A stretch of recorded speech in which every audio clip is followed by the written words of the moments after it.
السلام علیکم، میرا نام ہے حمزہ حسن اور آپ دیکھ رہے ہیں ہسٹری ود حمزہ۔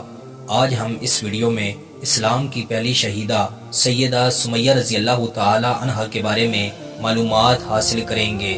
سیدہ سمیہ رضی اللہ تعالی عنہا ہمارے پیارے پیغمبر محسن انسانیت حضرت محمد صلی اللہ علیہ وسلم سے تقریباً 20 برس پہلے 551 میں پیدا ہوئی۔ ولید بن مغیرہ کا ایک بھائی جس کا نام ابو حذیفہ تھا اس کی غلام تھی۔ آپ رضی اللہ تعالی عنہ کی شادی حضرت یاسر رضی اللہ تعالی عنہ سے ہوئی۔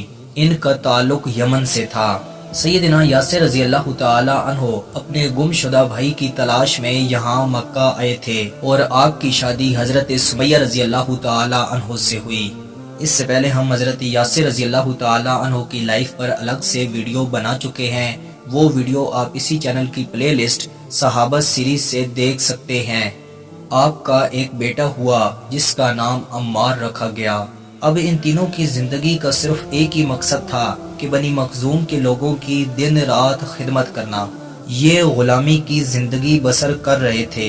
جب نبی صلی اللہ علیہ وسلم کو نبوت ملی تو حضرت عمار بن یاسر رضی اللہ تعالی عنہ نے اسلام قبول کیا۔ آپ 5ویں مسلمان تھے۔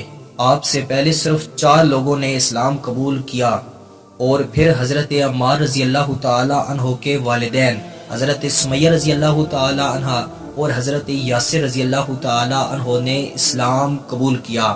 یہ وہ زمانہ تھا کہ اسلام قبول کرنا مطلب موت کو گلے لگانا تھا۔ جب بنو مخزوم کے سردار ابو جہل کو اس بات کا علم ہوا تو اس نے ظلم کی ایک داستان مقرر کر دی۔ اب حضرت سمیہ رضی اللہ تعالی عنہا پر ابو جہل ہر طرح کا ظلم کرتا ہے اور کہتا ہے کہ سمیہ محمد صلی اللہ علیہ وسلم کے بارے میں کچھ برا بھلا کہہ دو، میں تمہیں چھوڑ دوں گا ورنہ میں تمہیں مار ڈالوں گا۔ اب اتنا کچھ ہونے کے باوجود ایک حبشی خاتون جس کی عمر 60 برس ہے وہ ابو جہل کے منہ پر تھوک دیتی ہے اور کہتی ہے کہ میں محمد صلی اللہ علیہ وسلم کے بارے میں کچھ نہیں کہوں گی، تو نے جو کرنا ہے کر لے، میں محمد صلی اللہ علیہ وسلم کے دین پر ہی ہوں۔ ہمارے پیارے پیغمبر محسن انسانیت حضرت محمد صلی اللہ علیہ وسلم ان کے پاس آتے ہیں اور ان سے کہتے ہیں اے اہل یاسر صبر کریں۔ جب ابو جہل ہر طرح سے ناکام ہو گیا تو اس نے سیدہ سمیہ رضی اللہ تعالی عنہا کی شرمگاہ پر نیزہ مارا جس سے وہ شہید ہو گئیں۔ غلام ہونے کے باوجود موت کو برداشت کر لیا لیکن دین اسلام کے معاملے میں استقامت کا مظاہرہ کیا۔ سیدہ سمیہ رضی اللہ تعالی عنہا کے بعد ابو جہل نے ان کے شوہر حضرت یاسر رضی اللہ تعالی عنہ کو بھی شہید کر دیا۔